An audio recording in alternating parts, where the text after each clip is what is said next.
CTV, Canada's official Olympic network.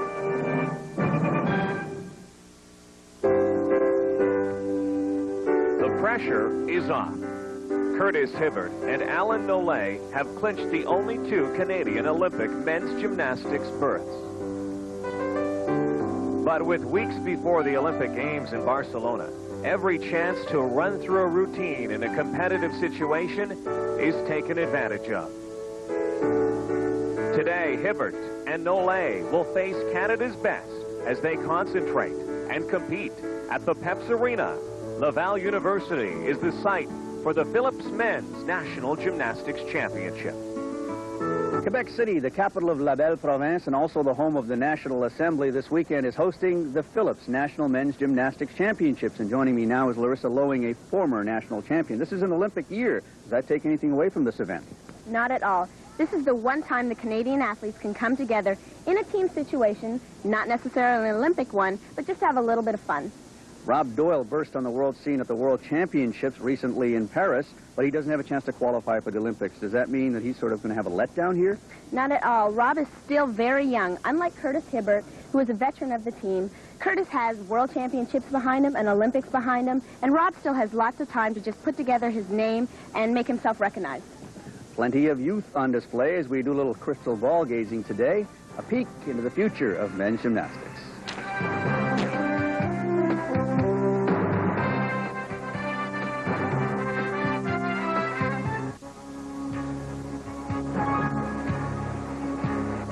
Just one enjoyable way of spending the afternoon in Quebec City. However, we're at work here on the campus of Gymnastics. The first exercise is floor. The main things we're looking for here are combined acrobatic skills, strength, balance, and flexibility, and for the routine to be between 50 and 70 seconds. These are the results of the men's all-around. We're looking back at them. Curtis Hibbert and Alain Nollet finishing first and second. Doug Macy, a bit of a surprise, finishing sixth. Obviously one of the young and up men's team. And what's important to note here, Sunil, is that the top six in each event from the all-around competition will be the ones that progress into the event finals. And our first competitor is Doug Macy. Doug opens up with a beautiful full and back out. A couple steps on the landing, but otherwise great.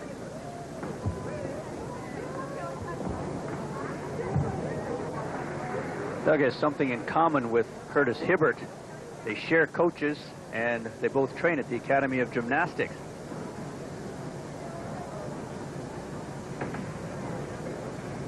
Showing his required press to handstand.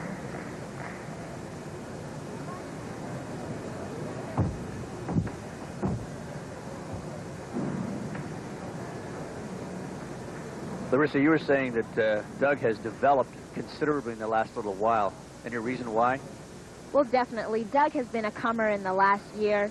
He's always been there in the scene, but he just hasn't got it together with his training. And this year, he put everything together, training and competition, and it has ended up a surprisingly high place.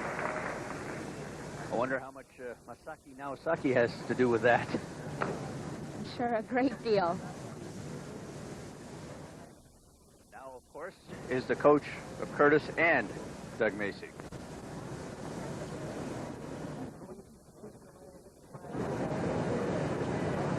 And right here, we'll take a look at Doug's last tumbling line, which is the most difficult. It's a high double back. Opens up, looks for the landing, sticks it.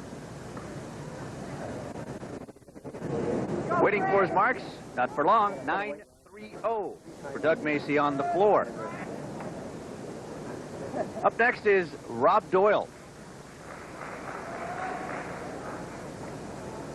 Of course, Rob, we discussed in the opening, from Burlington, who did so well at the recent World Championships in Paris. Rob just did a great full and back out in a pike position. Unfortunately, he over-rotated a little bit and had to take a couple steps backwards and went out of bounds. Rob is an engineering student at McMaster University while he continues to train at the Burlington Boys Gymnastics Club under the tutelage of Dave Arnold.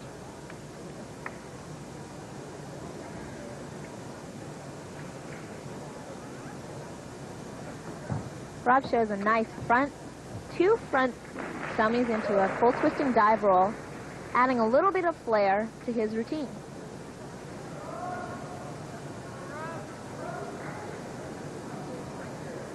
Last tumbling line, double back, stuck landing.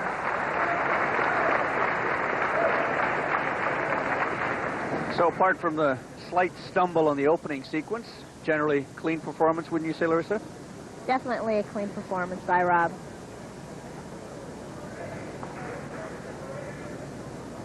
Here's his first tumbling line. It's the same as Doug's, but he does it in a pike position. He gets a little too much rotation and has to step out of bounds. This is a nice part of his floor routine right here, is showing a little bit of flair and class to his floor routine.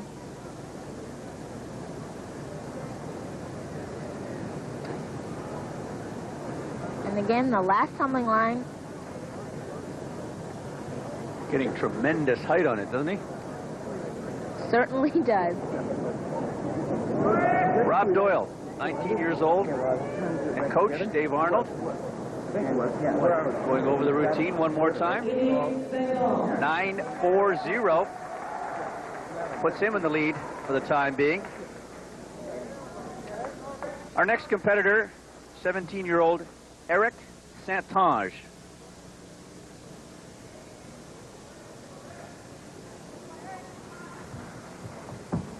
Eric does a beautiful double layout with a stuck landing. Second tumbling line, a full in, back out. A little bit of under rotation, but very difficult to do in the second run. Now, most of us aren't familiar with Eric, so let me just read a couple of things as far as he's concerned. He competed at the Junior Pacific Alliance Championships in Hong Kong in December of '91, placing 15th all around and making it to the finals of the parallel bars and the vault, yet he's supposed to be pretty strong on the floor, isn't he? Eric is very strong on the floor. Opening with the double layout and nailing it is very difficult to do. Not many people in this competition are doing it at all.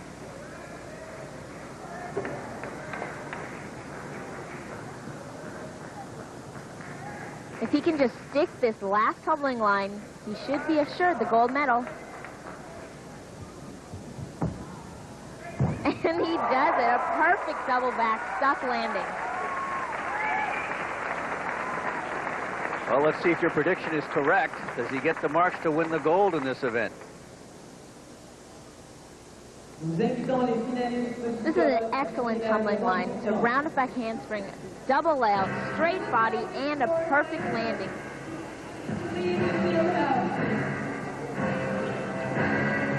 Last tumbling line, this is what counts. Landings on all tumbling lines. Right here, no movement of the feet at all.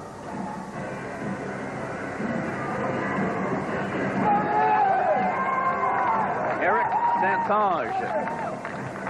9-6-0, yes indeed. He is now in first place, ahead of Rob Doyle and Doug Macy. So here are the standings. Eric Santange winning the gold, Rob Doyle the silver, and Doug Macy the bronze. So that's the story after the first apparatus. You're looking at a world-class athlete, Curtis Hibbert, preparing the pommel horse. We'll see him after this.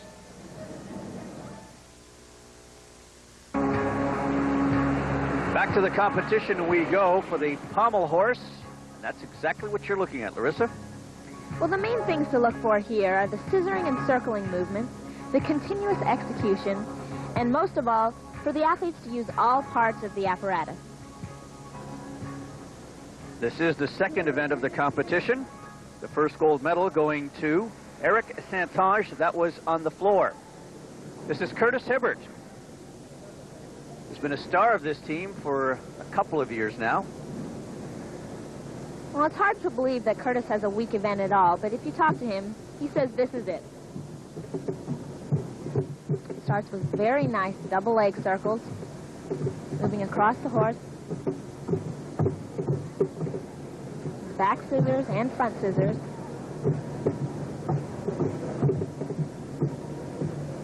Nice flare work. Up right into handstand and a stuck landing. Very nicely done for Curtis. And perhaps relieved as well, because as you said, it's his weakest event. He'd like to get out of it as clean as possible. Well, we're taking a look right here at his flare work. He's moving from one side of the horse right over to the other side of the horse. Into his handstand and his dismount. Nice job.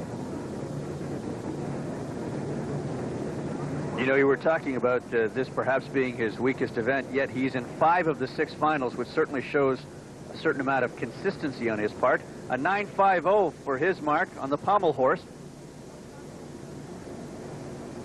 The next competitor, and our first look at this young man, Frederic Bastien.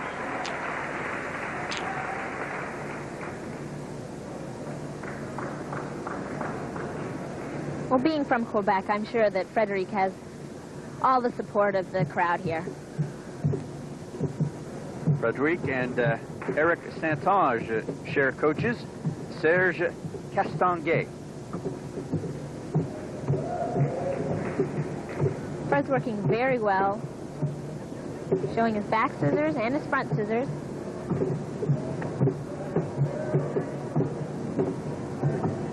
Nice flare work. Up into his handstand and a stuck landing. But you can tell the difference between a Frederic Bastien and a Curtis Hibbert by just looking at the 2 routines back-to-back, can't we?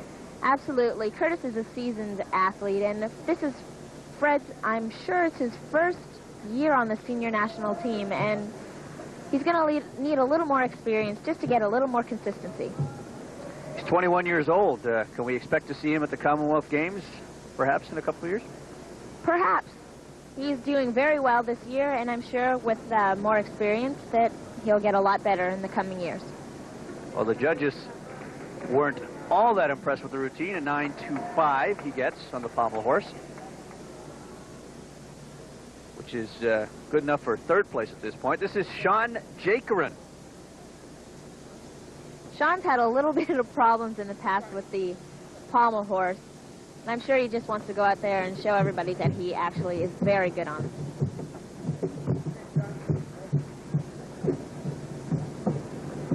The adjectives used to describe Sean are dynamic and explosive. Would you agree? Absolutely. I mean, just looking at Sean's body build, you can tell that he's a very strong athlete. If he has a weakness, what would it be? I think that most people will say that Sean's weakness is mainly consistency. Sean Jakerin from the Burlington Boys Gymnastics Club, also training with Coach Dave Arnold. Take a look here. Sean's getting a little close to the pommels, and he ends up actually hitting one of his legs on the horse. Because he bends his leg when he hits the horse, he'll probably take off a couple tenths forward, and throughout the routine he had some little minor form deductions. But he looks happy to just be through it. We should point out that all starting value for each of these is 9.4, and then they add for bonus and take off for deductions. And we'll wait and see what Sean's mark is. At this point, Curtis is obviously the leader. Sean gets an 8.75 on the pommel horse. Curtis Hibbert, obviously much more relaxed at this point. Alan Nollet, also from Burlington, a member of our Olympic squad, going to Barcelona.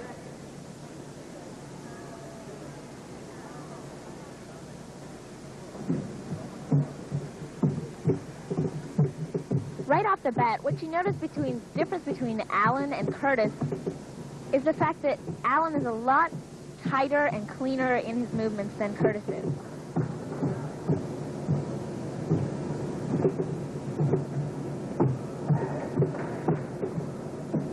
The national coaches think that Alan Nollet is much smoother on this particular apparatus than anyone that we've got.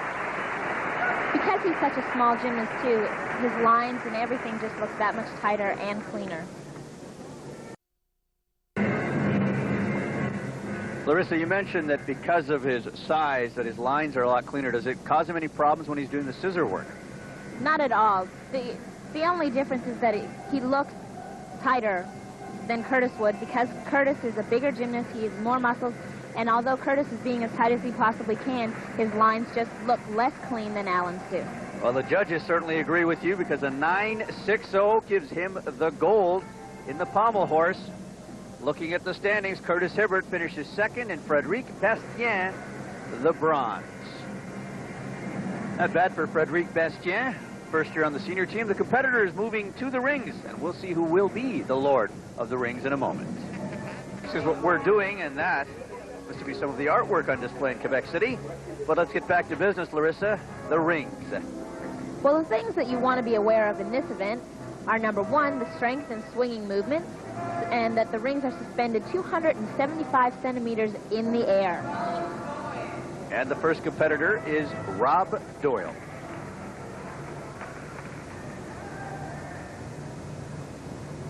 Rob picked up a silver in the floor competition.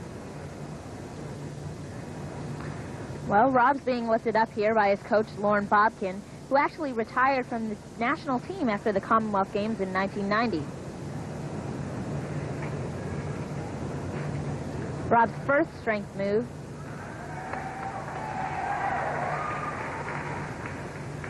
Perhaps we can also talk about some of the deductions in this particular event. Anytime the competitors are caught resting arms or legs, they lose points. Well, the elbows of the athletes are not allowed to touch the two black straps that are hanging, that the rings are suspended from. They pick up a 1/10 deductions if the judges are able to see it.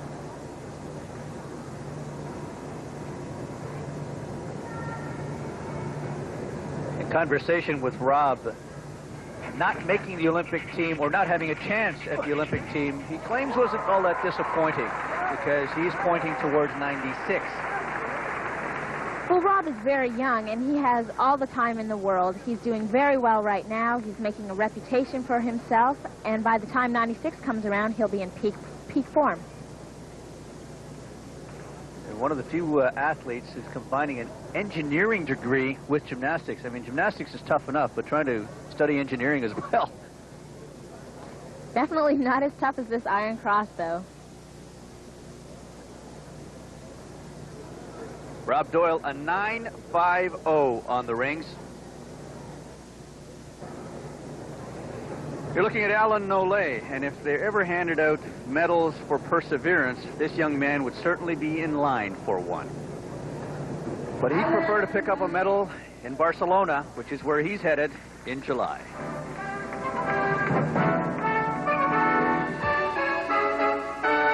And now, another edition of Seagram's Barcelona Gold.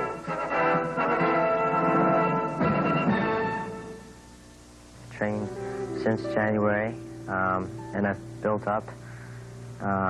Since then, I've competed in February, and I was in okay shape, and I've just built from then. In Worlds, I wasn't in great shape, but I was in pretty good shape, and then for this meet, I think I'm in very good shape, and hopefully I can come down a little bit for a week and rest, and then peak for Olympics. So that's the plan, because you can't really peak more than once a year. So we've just been building slowly towards Barcelona.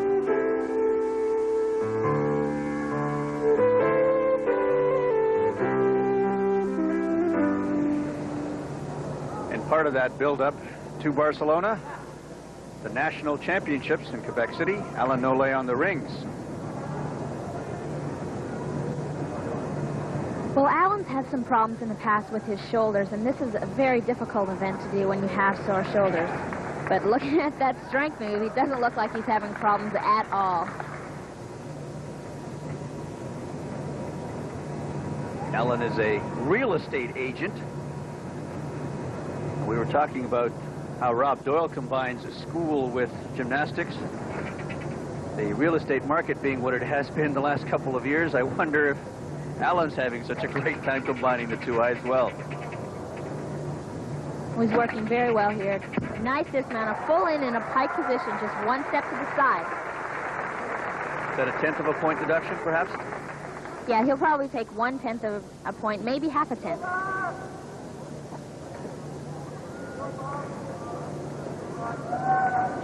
Right here, we're going to take a look at his first strength move. It's very difficult to do. It's called a planche. It's a straight body hold. And his dismount,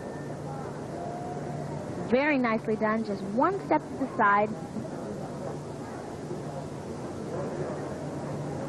But the rest of the routine was clean enough for the judges to give him a 9.65, which puts him in the gold medal spot at this point. And the next competitor on the rings is Robert Nouri. He's a second alternate for the '89 World Championship team. Robert is another athlete who's been trying to combine gymnastics with schooling. He's been in and out of competition since the 1989 World Championship. It's been very difficult for him.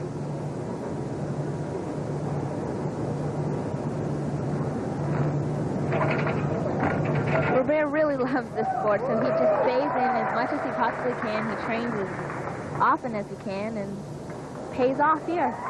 It's an inverted cross. He could hold it a little bit longer, as well as with this planche position. Very nice iron cross, working into an L seat.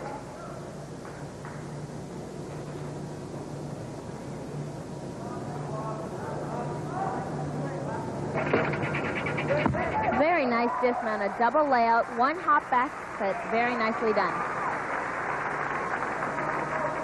You know, in this competition, especially the rings, we've seen several trying to combine things to keep gymnastics as the focus. Certainly is a tribute to the athletes and the gentlemen.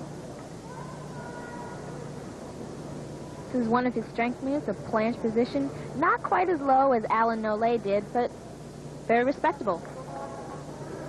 9.45, his score, which puts him in third place for the bronze medal spot.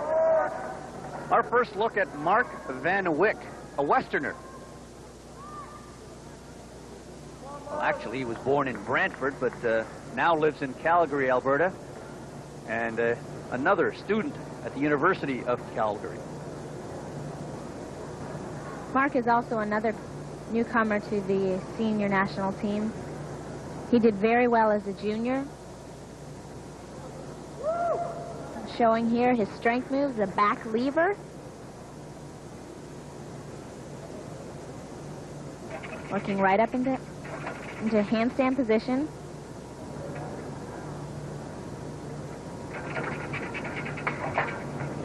Two double front rolls, those are called Yamawakis. Made famous by a Japanese gymnast. Mark has one other claim to fame. He upset Curtis Hibbert in the high bar at the '89 Nationals.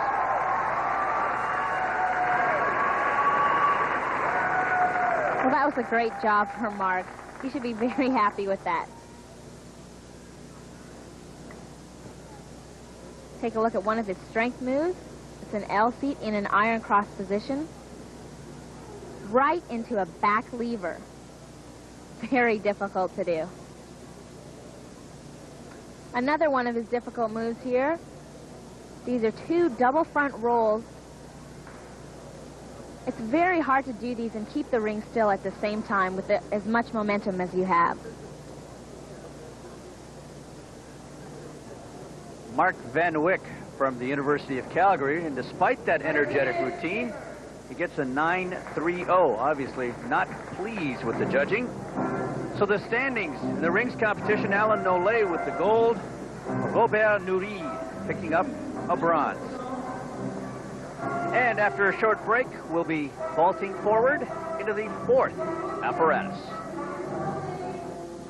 Quebec City, back inside the vault. Larissa?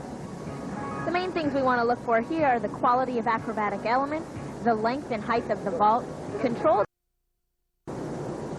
Curtis should be performing a 1.5 twisting vault. Yes, very nicely done. Just one step on the landing.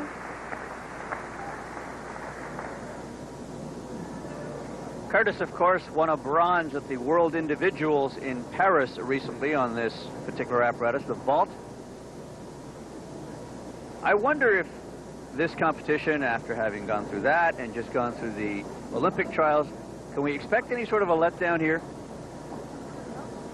Well, with Curtis, I mean, you would expect that after all those competitions he'd be tired and elect not to compete in this competition, but Curtis feels that this will help him with consistency and make him a lot better for the games in Barcelona. 9.55 on his first vault. Slide across it. So it's a combination of chalk and honey.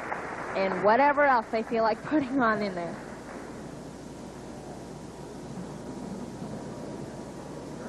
Well, in this competition, the guys have to perform 2 different vaults, and Curtis' second vault here is a front bunt in a layout position. He pikes down a little bit on the end, has to take 1 step back.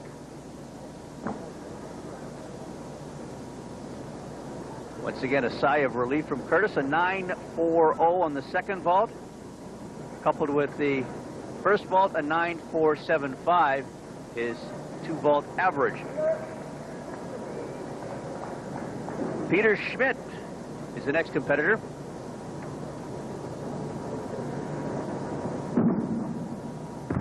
Wow, Peter just did a very nice Katsumatsu full in a layout position. He had 1 slight hop to the side, but otherwise it was a great vault. Peter is coached by a former member of the national team, Brad Peters. You take a look here. Very nice, clean lines in the air. Flares his arms out to land, just gets off center a little bit. Has to take a hop.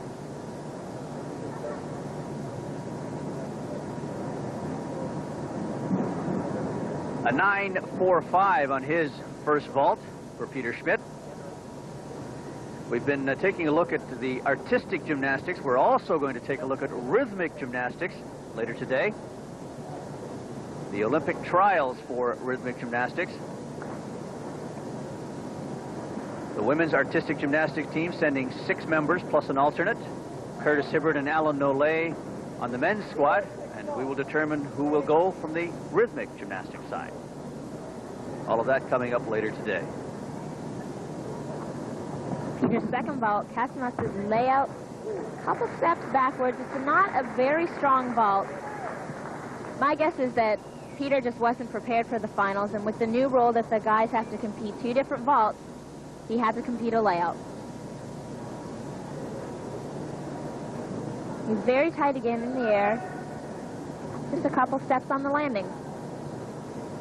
But that will likely cost him valuable points.